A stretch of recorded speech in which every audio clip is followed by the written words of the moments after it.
नागपुर के रामदासपेट स्थित hotel centre point में आज एक महत्वपूर्ण आयोजन किया गया, जहां Indian water works association Nagpur द्वारा केंद्रीय मंत्री माननीय नितिन गडकरी ने पुस्तक 24/7 वाटर सप्लाई इंजीनियरिंग का भव्य लोकार्पण किया गया।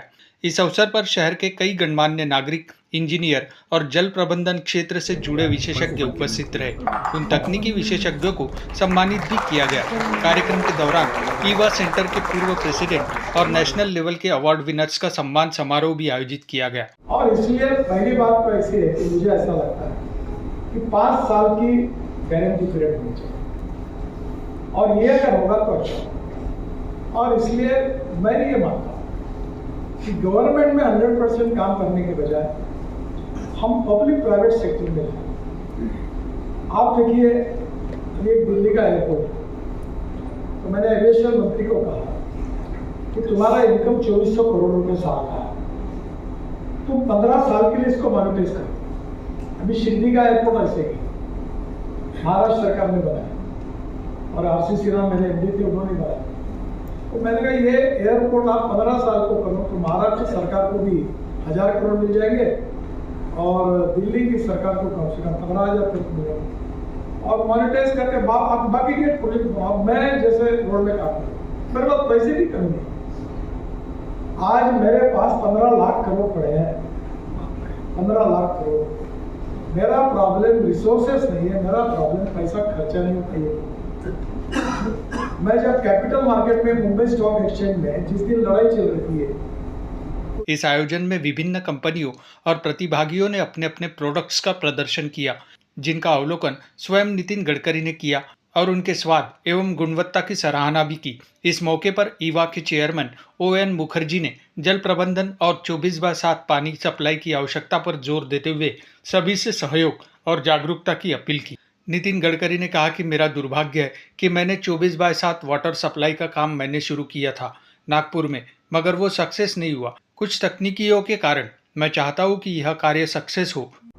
सबसे पहले मैं संजय दास शस्त्री जी को विशेष रूप से धन्यवाद भी दूंगा, अभिनंदन भी करूंगा कि उन्होंने 24/7 वाटर सप्लाई इंजीनियरिंग के ऊपर अपने एक्सपीरियंस के आधार पर एक बहुत अच्छी किताब लिखी है।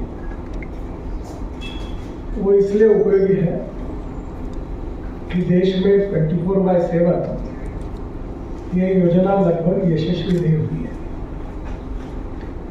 केवल एक शहर है जिसमें इसका प्रयोग हुआ था, वो नागपुर था, और नागपुर में इसके कुछ अच्छे भी परिणाम हैं, पर कुछ कमियां भी, त्रुटियां भी उसमें आई हैं। 24/7 ये बहुत उपयोगी है, और ये इसलिए उपयोगी है कि financial audit is very important, but performance audit is more important than financial audit. हमारी जो नगर परिषद और महानगर पालिका और स्टेट गवर्नमेंट की जो योजना है, अगर मैं सच बोलूं आप नाराज होंगे, नहीं बोलूं तो सच को नहीं बोलूंगा। सब योजनाएं जो है लगभग ठीक प्रकार से नहीं, बहुत अपवाद है, कहीं कहीं तो सोर्स ही नहीं है और योजना हो गई है। कौन से साइज के पाइप यूज कर रहे हैं, कौन यूज कर रहा है पता नहीं, ग्रेडियंट कहां से कहां जा रहा है पता नहीं, अनेक त्रुटियां उसमें है। और इसलिए मैं जब विधानमंडल में था तो संजय दास शस्त्री जी उस समय मेंबर सचिव थे, और लगातार एग्रीक्यू लगता था पेज 2 पर, और हाउस में खूब विघ्न आता। सरकार भी आदत पड़ी है वही उत्तर देने की, और अपोजिशन को भी आदत पड़ेगी बार बार पूछने की, खाया पिया कुछ नहीं, क्लास पढ़ा खत्म ना, यही हालत है।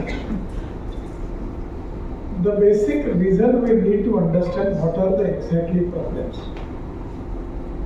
और इसलिए जो संजय जी ने अपने अनुभव को जो लिखा है, उसके जो चैप्टर्स यहाँ इसमें है, ये भविष्य की जनरेशन में ये सक्सेस स्टोरी बनाने के लिए बहुत उपयोगी होंगे, और वो इसमें के बहुत अच्छे एक्सपर्ट हैं।